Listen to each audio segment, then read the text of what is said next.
just to bring up the speed with the rules, we have a range of driver rankings here. Pro 1 being the best, M6 being the lowest.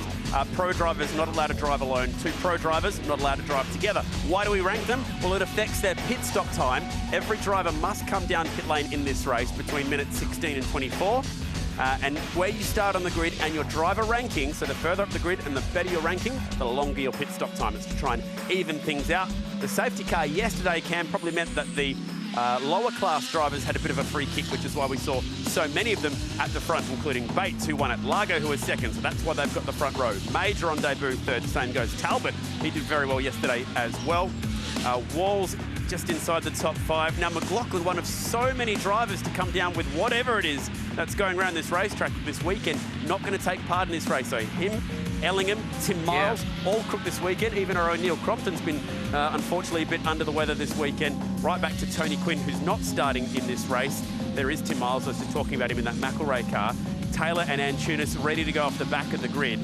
So hopefully none of the supercar drivers get sick this week. I was going to say, need to find out where everyone's eating. If it's Neil Crompton, it'll be some 5-star restaurant just down in town there. So won't fit our budget. So Peter Major, 10 seconds extra, as you mentioned, by finishing third onto his stop time. So it gets adjusted.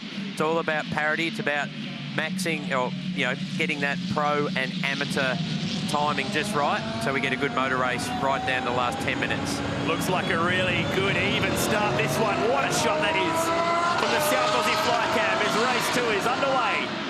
Largo wants the lead at turn 1 and he'll get it. Oh, Tony Bates turning in hard to make the centre chicane. Walls bouncing over the curb, so too Griffin and the Porsche in the background, but hopefully we're all through there, unlike race 1 yesterday. That's Com Ledigar already up 4 spots, nearly 5 at the start of this race. That's the total McLaren, and here comes Craig Baird on a charge. Headlights flashing already, so factory McLaren driver behind Peter Major, who hadn't sat in that car until a week ago, is all over the back of him. And Pete really does have nothing to gain because he's got a much shorter stop than Combe does. He's already flashing his headlights too. He wants to get through, and he's sharing that car, the 650S, with Fraser Ross. So Fraser moving. Oh, just a fair bit of curb there for a turn 8. Now he's gone down the inside. He should make this pass stick. Oh, Pete, well, gave him enough room, but didn't give him a written invitation, did he? So he soldiers on back into P4. Liam Talbot 5, Ash Walsh. Oh, dear. Oh, no. Now that'll be Jeff Emery, who's exactly starting in the car. And Brendan Gugul in the Bank SA car. It doesn't look like too much damage. So because, it's a little bit of carbon fibre down the bottom of the frame there. So whoever started race 1 isn't permitted to start race 2. So a bit of a mix-up in the field. Ledigar, aggressive in the second. Takes that one off Tony Bates. Now, the McLaren has the longest pit stop time out of anyone in the field because they have the best rated drivers, and they're starting quite high up the order here. Here's a replay of that start sequence. Ledigar went really early. Now, you're meant to stay in formation at the start of the race until the start signal's given. Interested to see how they score that one up in race control, but he picked off a couple down there at turn 1. Really aggressive driving from the Frenchman. From Liam Talbot's point of view, let's have a look here, Cam. Quite a nice start, actually. Got the throttle down pretty much at the same time as the front row. So he was able to, lost a little bit of time there. You can see Major go right around the outside, which is permitted. It's actually slowed up a little bit too much. So this is the contact here with Emery. Yeah, he might cop a penalty for that one because he was actually a little bit further out. Like he had plenty of room on the inside, and it may have just gone in a little bit hot, washed wide, and into the back of the Lamborghini. That was the late braking. Samadhi and Taylor high-fiving each other. Bit of a problem there, maybe getting a gear. Brake lights flashing. So Ledigar all over the back of Roger Largo now. Largo leads this race. And there, so there's some sort of problem there for Ash Samadhi. This could be our first safety car. That's between turns 4 and 5. So it's actually quite a tricky spot there. Quite blind on the exit when you come around. Hopefully he's been able to move a little bit out of the way. Well, here they are. Further forward. They're arriving on the scene. Can't see any yellows yet, so he's not in between that little bit of road. Maybe the exit of 5. There he is. Yeah. And a wave yellow at 5. But that's actually not too bad there. Oh, no, and Richo And this will be Bergmuller in the car right now, pulled up as the change for the lead happens.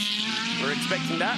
Now, Ledigar needs to leg it right now. He needs to really move away. The Lambo wants the lead back. Yeah, the Lambo will have a lot more power in it. Well, not a lot more, but more power in a straight line. It's the quickest car in a straight line. Safety car. Yeah, okay.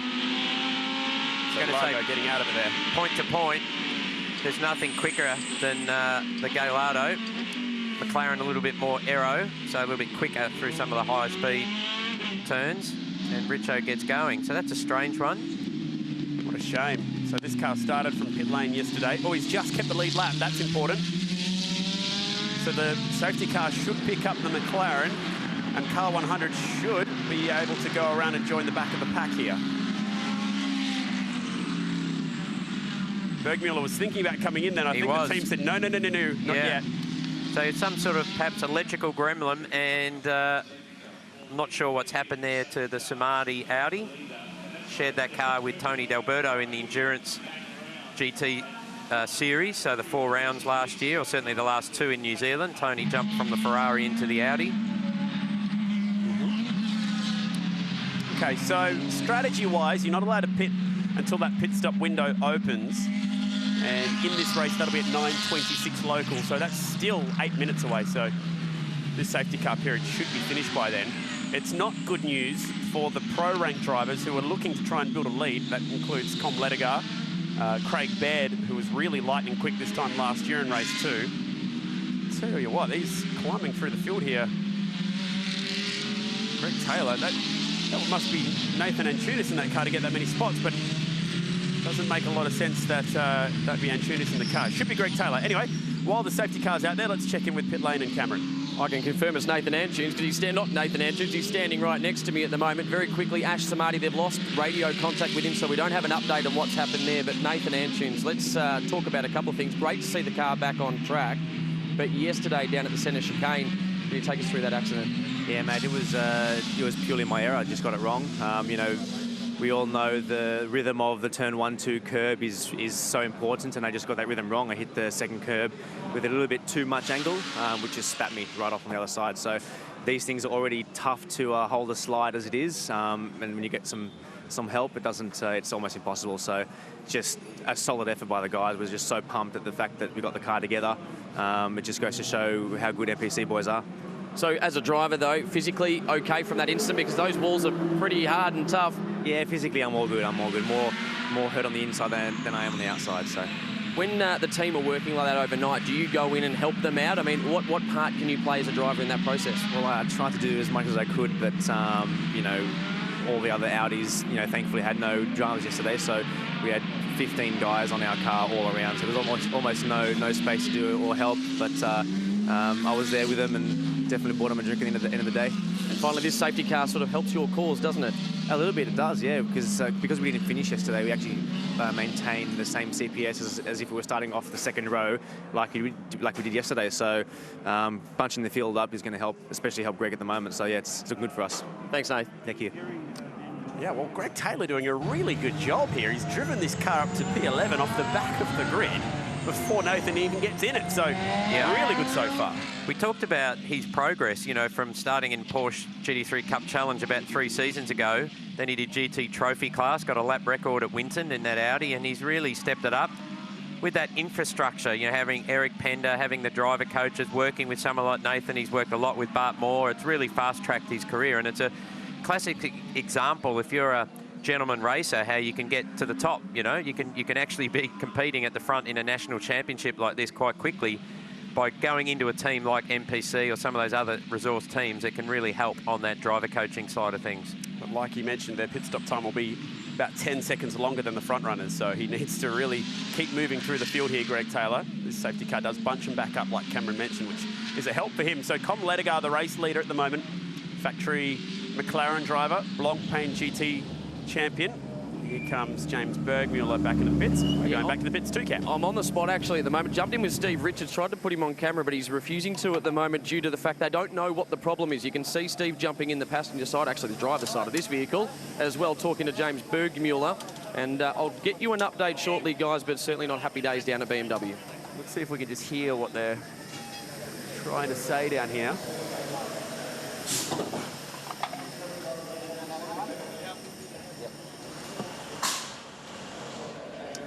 shame for this BMW. Didn't have the greatest year in the GT Championship on debut, the M6, but it's lightning quick at the 12 hour. Certainly was, and it's been very successful too in Europe. You know, it's won a lot of endurance races over there. I mean, the BM and the Mercedes are really the cars to have last season, so a lot of those upgrades filtered through to Richo's car and its other team cars for the 12 hour, and they were lightning quick up there. Certainly a circuit that suited the turbos. And yeah, some sort of gremlin. It's not an easy fix in some of, there's so many different electronics running in these cars. It's sometimes not that easy to diagnose, certainly not in the middle of a race anyway.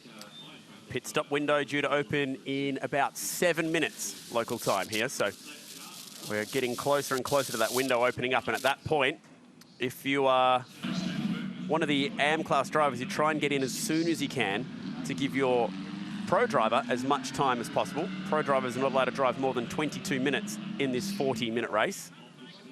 It's one or two rules to be across in the Australian GT Championship. We'll try and bring you up to speed with as many of those as we go along.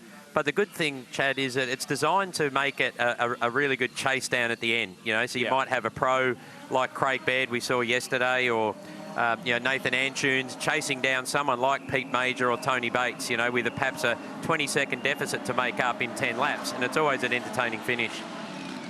Guys, we just saw James Bergmuller go back on track, so I thought I'd grab Steve Richards. Any more the wiser now that he's been in the lane? No, just lack of power. So we made a change, send him back out and see what it does. Fingers crossed, is that basically it? Yeah, that's it. That's all we can do. Steve, now we've also seen you driving around in this BMW quite a bit these days. Are you really enjoying these GTs? Yeah, I am. Just the class and the way it's structured is really good. We get a pro-am situation where you can really help develop a guy and improve his driving, and they're unbelievably cool cars to drive.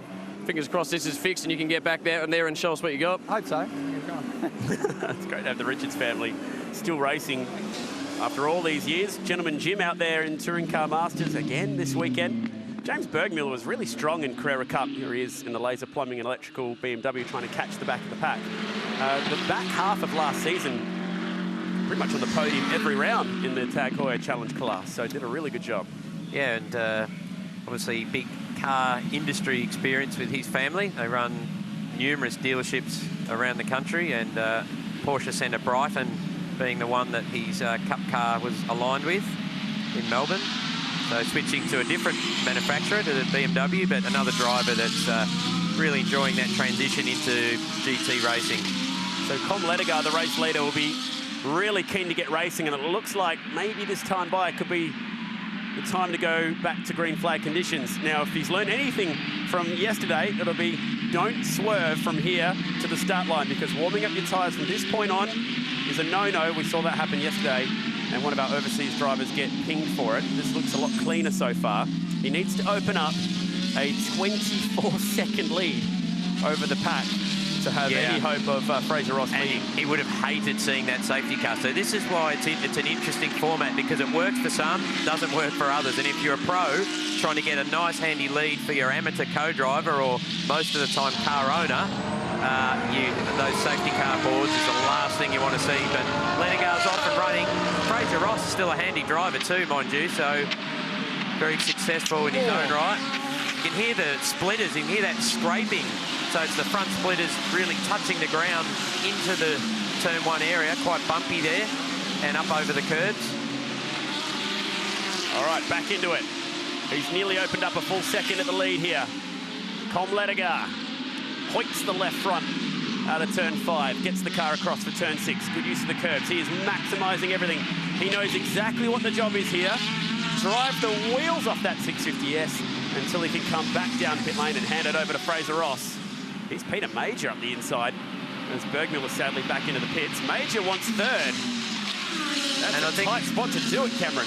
He's got through. Wow. He got through on Tony Bates, so he's got 1 second, and it looks like the 222 Mercedes, Craig Baird, gets through as well. So Peter Major has 1 second more to stop than Roger Largo, so he really needs to get that gap, preferably out to a couple of seconds, and leapfrog him in the stop. 1.3 seconds for Ledigar. He needs about 20 times that. It's a big ask. And Baird, he'll try and make sure that he's at least in second position when he hands that car over to Steve Taylor. Their pit stop time, 1:12, so 10 seconds longer than those around him. Scott Taylor, I should say. Steve Taylor out of this race due to illness. There's Mark Griffith in the Hog's Breath Mercedes, doing a good job here this weekend. Looks really settled.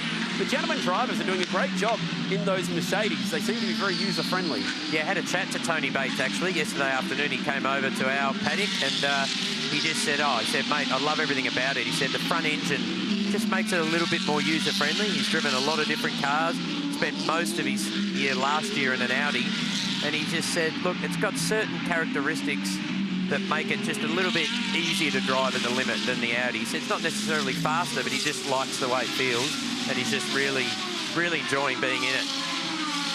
Looking quite fit too. He's certainly been training and focusing on his campaign this year. He's finally got over the wrist injury that had been hampering him. Talking with Tony Bates, yesterday's race winner.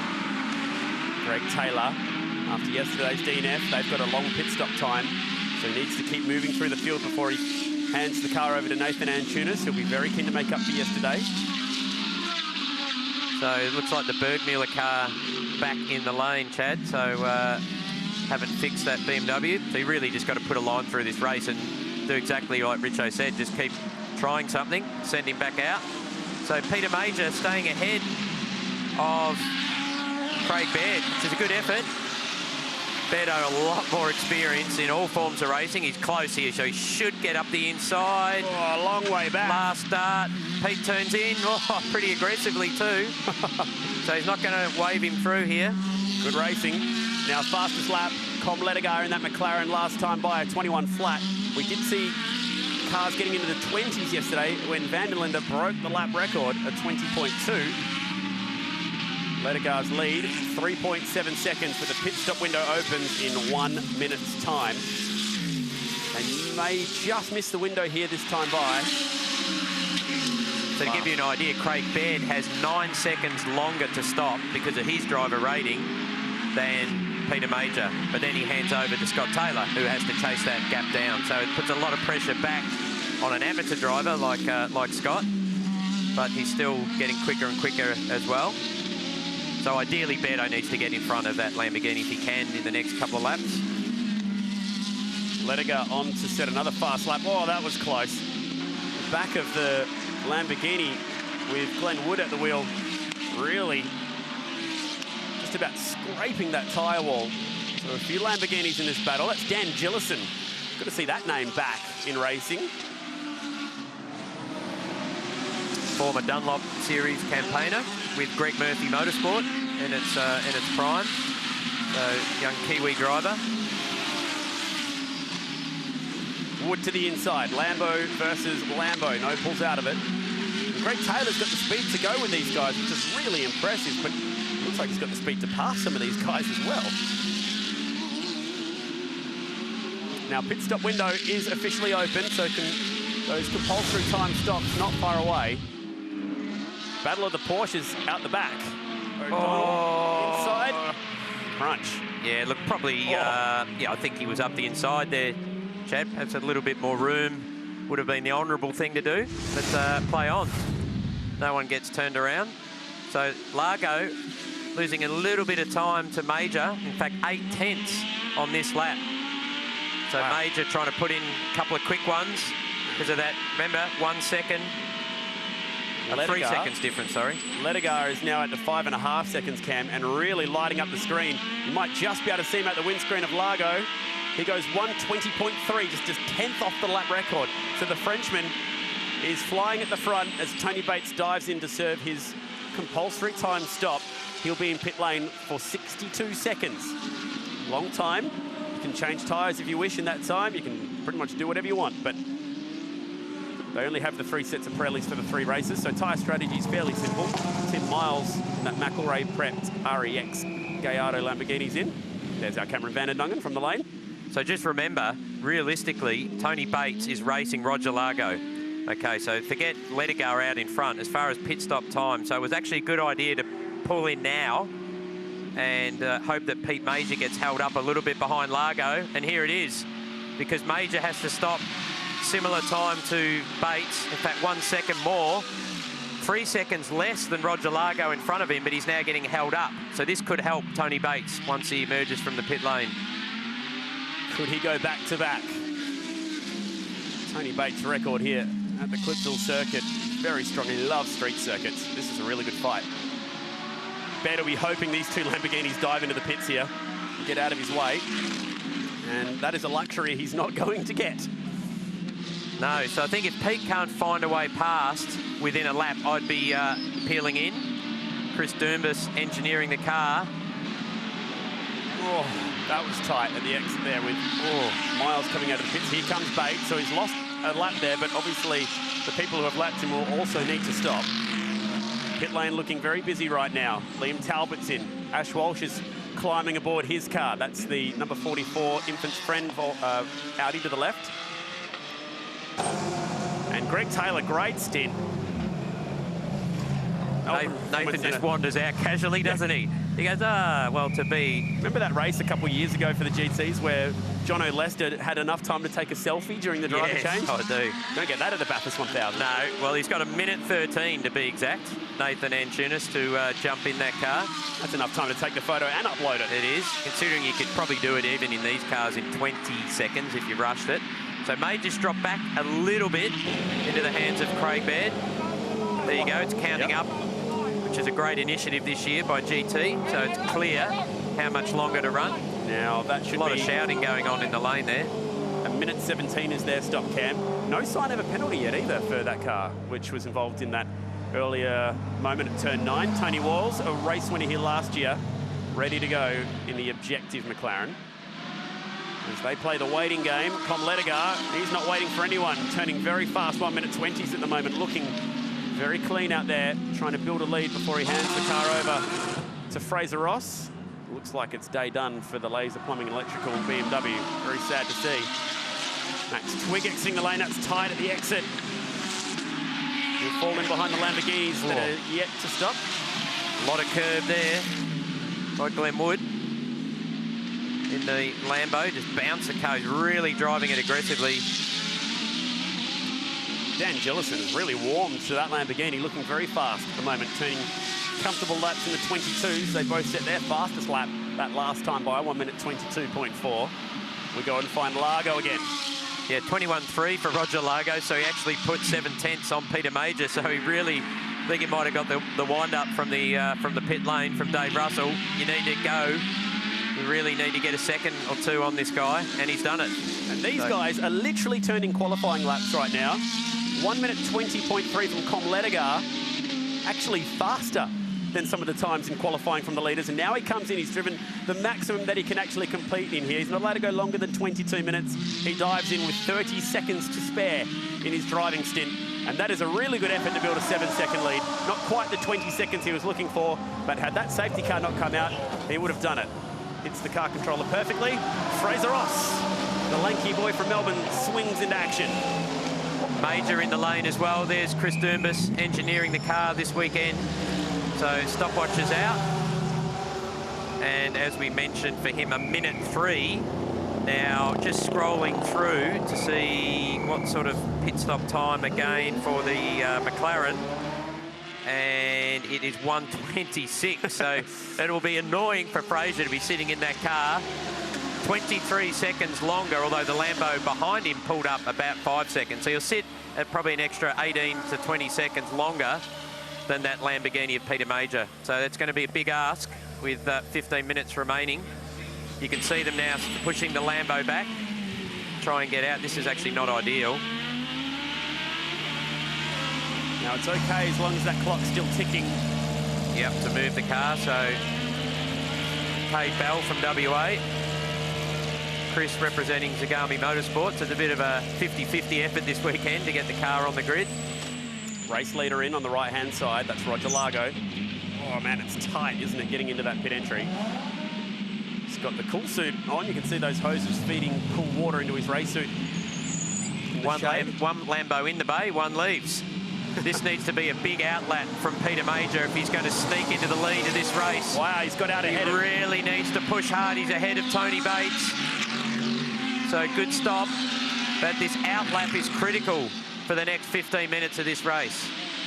Tyres would have been bled down a little bit. Still warm tyres, but just repressured. So it'll take probably half a lap for the Pirelli tyre to really feel trusting enough to push. Meanwhile, Roger Largo stationary in pit lane as this Lamborghini and the Mercedes behind him race around the circuit, 3.2 Ks. It's a race between a man sitting still and drivers doing over 200 Ks on the other side of the circuit. Can these cars get around and past the pit lane before Roger Largo gets out? That's the scenario. So 3 seconds, remember, is the deficit, or if you like, is the advantage to Peter in that stop over Largo. So he had a 3-second less stop. They sneaked the car back, so he had a quick exit out of the box. It's not a bad outlap. Oh, that's Scotty Taylor running wide. Here comes Largo. I think he's going to come out in front. Pretty confident he'll come out in front of Peter Major here. So that those 2 laps he did at the end of his stint, there's Peter in the background, worked really well for him. So in other words, he put his head down and really pushed hard for those 2 laps, where Peter had Craig Baird behind him, just distracting him a little bit. And so good little stint there. When he was asked to lift Roger Largo, he did so, and it's given him the lead. Huge couple of laps from Roger Largo. David Russell on the headset, giving him the coaching from the pit bay, doing a really good job clearly this weekend, David Russell, at doing so. Oh, man. Oh, gee, that's close. Oh. Talbot nearly running up the back of Hovey, who's now taken over from Gillison in that Lamborghini. He's hounding the back of that Lamborghini. Up the inside here. Oh. No. Geez, blocking. Oh, he goes around the outside. Just go the outside of this curb if you can, which he couldn't. Oh, he's going to run at the back of him. He's not careful. And that Lambo will out-accelerate the Porsche down this straight quite comfortably. So here comes Fraser Ross. Yeah, that was probably a little bit cheeky. This will help Fraser Ross pick up a few. Inside of turn 8, not there, not in a Lamborghini in a straight line. Pulls back in behind him. That's Justin McMillan now in that Lamborghini, who's taken over from Glenwood. Talbot to the inside. Picks off the Triffid Lambo. McMillan really late under brakes. Outbraked the McLaren. Good job. And then Taylor's in there as well. Scott Taylor in the 222 Mercedes car owner, sharing with Craig Baird. He's right up behind Fraser Ross. And then you got Max Twigg just on the back there as well. Great fight, this one, as the Mega Fuels Porsche from Walkinshaw has broken free. That's tight. Great move. Fraser Ross up the inside of McMillan. Moves the Lamborghini high. Twigg trying to come along in this fight too. He goes side by side with Scott Taylor. Manages to use his Mercedes to pass another. Brad Shields trying to, actually it's Andrew McPherson trying to catch up. Now Vanderlinde and Antunes, no. That was essentially teammates. Yeah, that was a last graph dive there. I'm not sure he was far enough in. Look at the contact in the back wheel, and Rod Wilson's got a couple of decisions to make, the driving standards observer. That's the second one for the 74. Yeah, so this one here, you can see the difference. See how he's further forward. So McMillan had to surrender the spot. But with Antunes and Vanderlinde, I'm just not sure that Vanderlinde was far enough up the inside. But Major did a 20.8 last time around. So other than the factory factory McLaren driver, second fastest time of the race. So Major's chasing down Roger Largo at the front. Fraser Ross trying to latch on to Talbot next in the Porsche. Twigg looking like he's come up to speed with that car at the moment. Vanderlinde turning good laps further back in the pack, but he's a long way down in 14th. Largo and Major go toe-to-toe at the front. Here they are. A fight between the Lamborghinis. Amazingly, one of the oldest cars out there in terms of the current generation. This has actually already been superseded by a later model car. The Huracan, absolutely. And this is where I have to declare my bias here, Chad, because we prepared that second position car out of our workshop last week. So this is very much a last minute, well, not last minute, 2 weeks ago. The car was sold to Peter. He sat in it for the first time at Winton last week. So this is a great debut for Pete. Absolute fairy tale. And we never expected that he'd be battling for a win. He just had to back off a bit more at turn 8. Good old-fashioned aero wash down there. His car's very much aero affected with those giant rear wings. He's hounding Roger Largo. Yeah, just probably tried to get on the throttle a little early. Oh no, Scott Taylor has gone up the escape road there. Is that at 4? Yeah, car looks okay though. So I was just saying that 9 minutes to go. Pete's really asking a lot of that rear tyre. This is good for Roger Largo. He hasn't really had a driver of his calibre in that AM division, AM1 rating, that's been able to push him. You know, he's really been able to match anyone. So it's a good little test for Roger Largo, having someone of very similar speed in a similar car. It's great to welcome Zagami Motorsport to sports car racing in Australia. We'll talk more about that once we see what's happening here with Scott Taylor at the inside. Oh, gee. Crunch. Interesting, you see how much front lockup that had. So we're talking about an ABS car. So he's obviously pushed the brake pedal really hard. And he may have that. You can turn the ABS off, but I'd be surprised if it was completely off. Maybe there's some sort of braking issue with this car. Look, same thing. Lock, unlock, lock, unlock.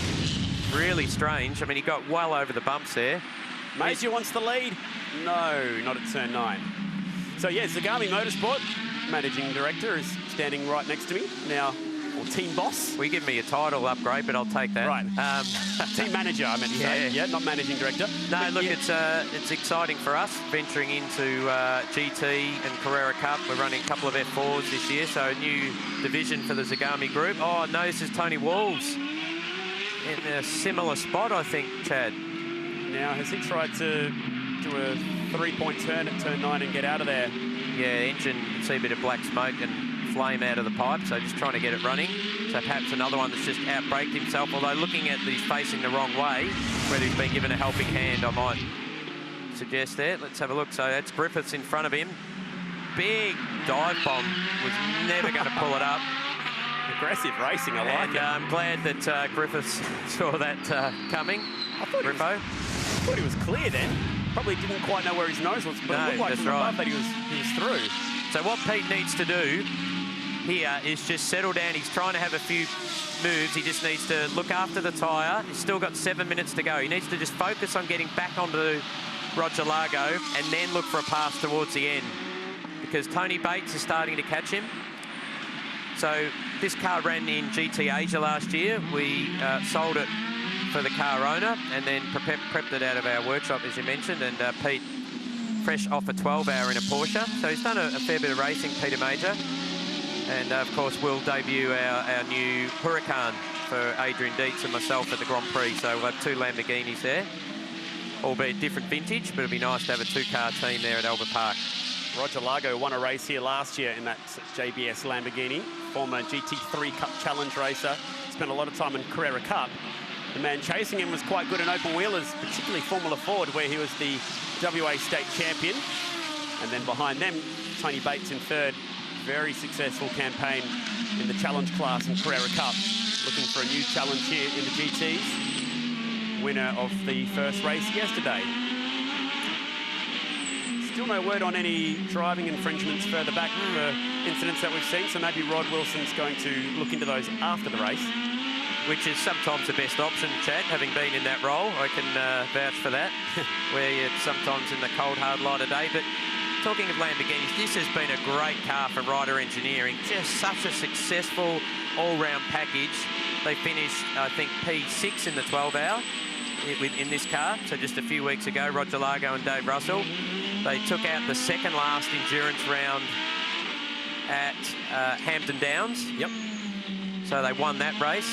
They were right in it at Highlands in the final round, and then roll it out at the 12-hour, top 6 against factory teams, and then winning here. So it's just been a really bulletproof car, the Gallardo.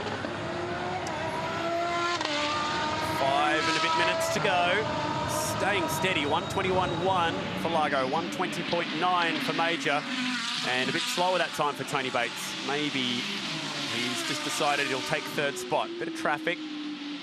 Could play a part. In fact, look, Major's had a big lunge. Speaking of lunges, more Lamborghini another 2 action. Lambos, yep. Now this is Tim Macro now, who's taken on the green Lamborghini, passing Justin McMillan. And that's tight, Nathan Antunes. Very fired up young man this weekend.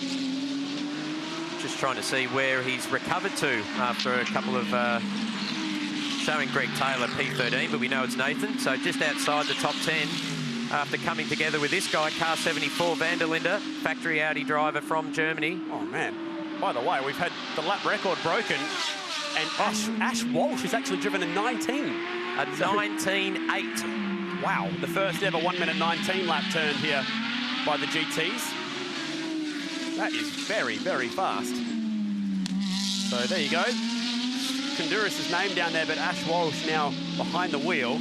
Both Walsh and Van der Linde have taken away that lap record that Van der Linde set yesterday, which he took off Christopher Mies from last year. Man alive, that is quick from Ash Walsh. We speak about this all the time. When Ash Walsh turns up the wick, he is seriously fast. Yeah, absolutely. We saw that in V8 Supercars, and he'll be a sought-after endurance driver, no doubt. So Major's still there. If anything, just looking a little bit more racy with 3 minutes to go. So he needs to just make sure that he's stabilised the tyre pressure, looked after that car, doesn't do anything silly.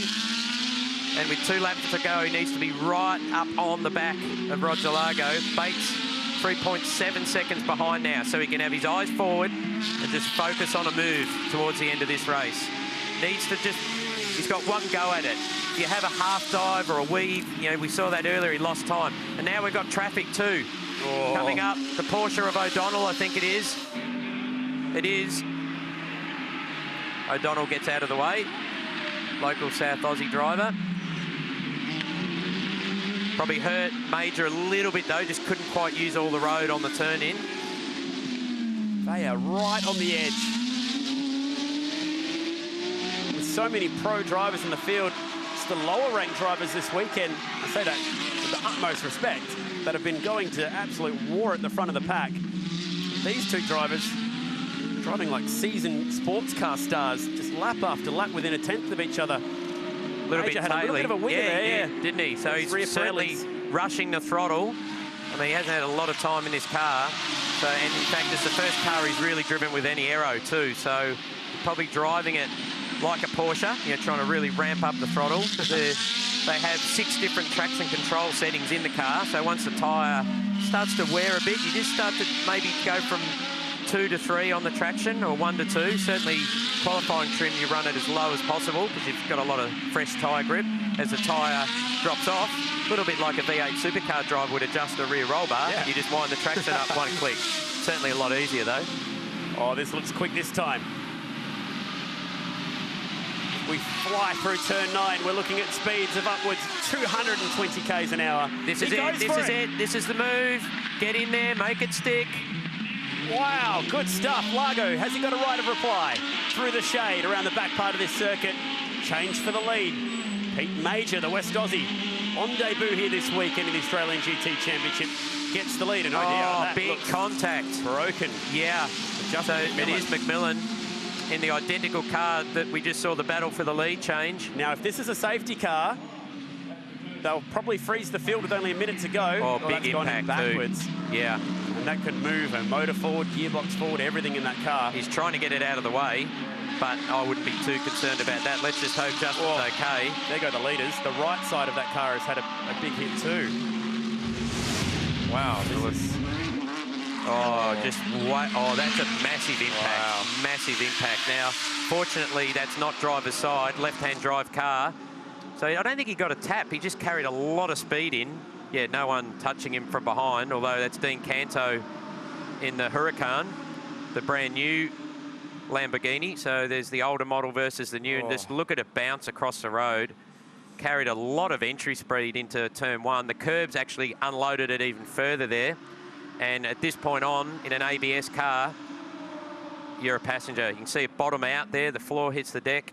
And it's bouncing now on the sidewall of the tyre.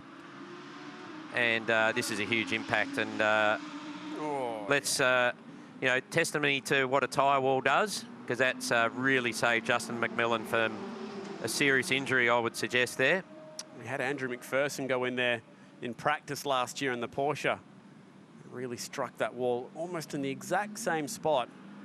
Right back to the Grand Prix days in the late 80s and early 90s, we had F1 cars finding trouble at the centre chicane.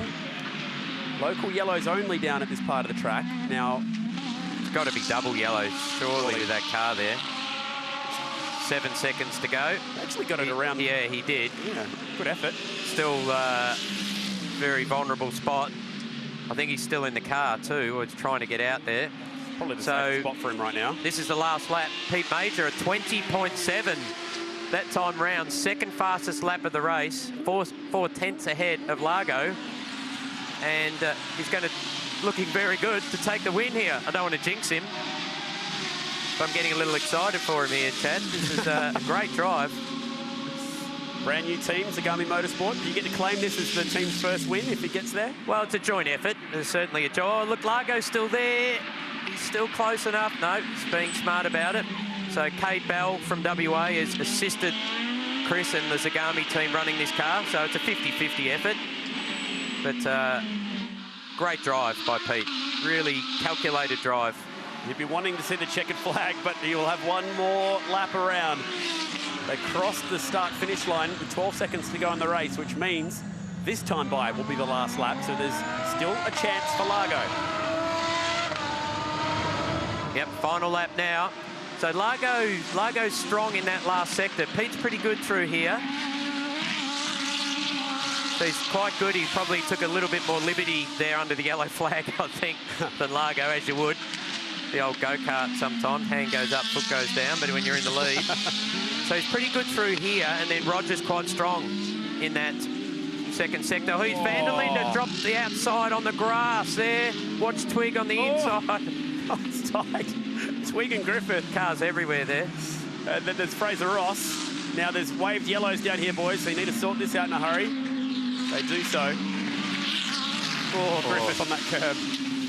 See, this is where realistically it should be double yellows, or close to, but anyway, with a car up against the wall like that, to have guys sort of semi-still racing through that section. So Major is going to take his first win in GT, having only sat in this car a week ago.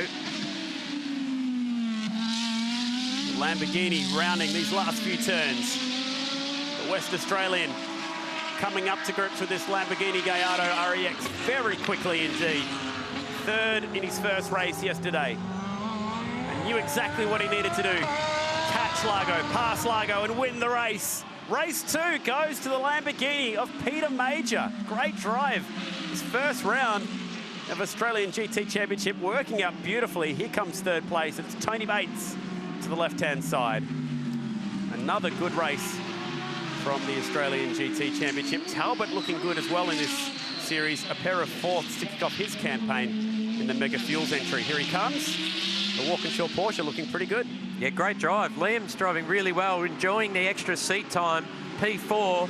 Tim Miles will come across in fifth in another Lamborghini Gallardo Honduras. P6, which is actually Ash Walsh.